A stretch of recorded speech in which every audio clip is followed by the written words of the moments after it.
Before any maintenance begins, securing hazardous machinery requires a precise 6-step sequence. You must prepare for shutdown, turn off the machine, and physically isolate it from its power sources with a locked device. But cutting the main power is only the first phase. You then have to release, restrain, or otherwise secure any stored or residual energy. This means bleeding off pneumatic or hydraulic pressure and securing gravity-fed components so nothing can suddenly shift or drop. Skipping the final step in the sequence is a frequent cause of severe injuries. After applying the lock, you have to perform a tryout. You actively attempt to turn the machine back on to verify that the power is genuinely dead and the isolation holds. Once the maintenance is complete and you are ready to restore power, the area has to be completely secured. All tools cleared from the machine, all personnel moved safely away before any locks are touched. And this brings us to the golden rule of lockout tagout. The only person permitted to remove a lock is the exact same person who put it on. This ensures that every individual worker maintains absolute personal control over their own life safety. Controlling hazardous energy relies heavily on the behavior of the people on the floor. OSHA defines specific roles for these situations, establishing strict operational boundaries between the people fixing the equipment and the people who usually run it. An authorized employee implements energy control procedures. They require training to recognize hazardous energy sources, their magnitudes, and execute lockouts. Right above, an affected employee is typically the operator. They don't service equipment, but must understand when a lockout is happening in their workspace. The line separating these two roles is rigid. An affected employee must never attempt to restart a machine under lockout, and they are strictly prohibited from bypassing or tampering with a lockout device. Effective energy control requires flawless mechanical isolation from the authorized workers and total respect for the boundaries by everyone else in the vicinity. Industrial maintenance rarely involves just one technician working on one simple machine. You regularly have multiple crews, overlapping shifts, and external contractors, which introduces high-risk variables if communication breaks down.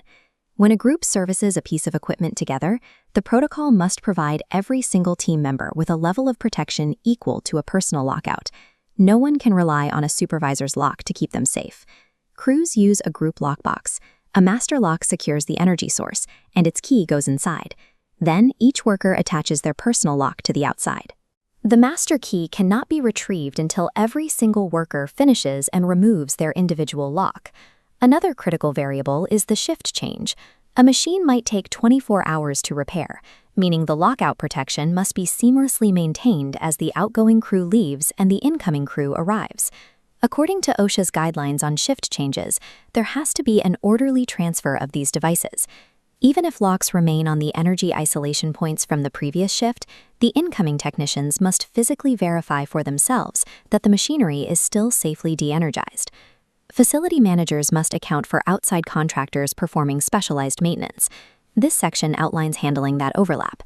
The host employer and contractor must formally inform each other of their respective lockout procedures. The on-site employer ensures their staff understands the contractor's rules before work begins. Standardizing these procedures across departments, shifts, and third-party vendors eliminates the dangerous guesswork that causes fatal miscommunications. For these safety protocols to function properly on the floor, they have to be backed by a strong foundation of workers' rights. The most basic of these is the right to a working environment that does not pose a risk of serious harm. Every employee has the legal right to request information about workplace hazards, review injury records, and file confidential complaints to OSHA. The law protects workers from employer retaliation when they raise safety concerns. Employers also have resources to help them comply. OSHA offers free, confidential consultation services, specifically targeted at small businesses, to help managers proactively identify and fix mechanical hazards. For companies that push past the minimum requirements, OSHA created the Voluntary Protection Programs. This document outlines the tangible benefits of participation, which include massive reductions in lost workday case rates, lower workers' compensation costs, and improved employee motivation.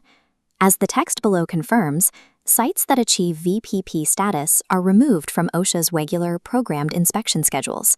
When rigorous energy control is supported by active worker rights and employer participation, safety protocols become highly effective investments in maintaining a productive, injury-free workforce. Modern industrial machines hold immense, invisible power. When equipment shuts down for routine maintenance, trapped hydraulic pressure or dormant electrical currents can release without warning. The Control of Hazardous Energy Standard, commonly known as Lockout Tagout, is designed to interrupt that unexpected startup. It acts as a physical shield between the worker and the machine's energy source.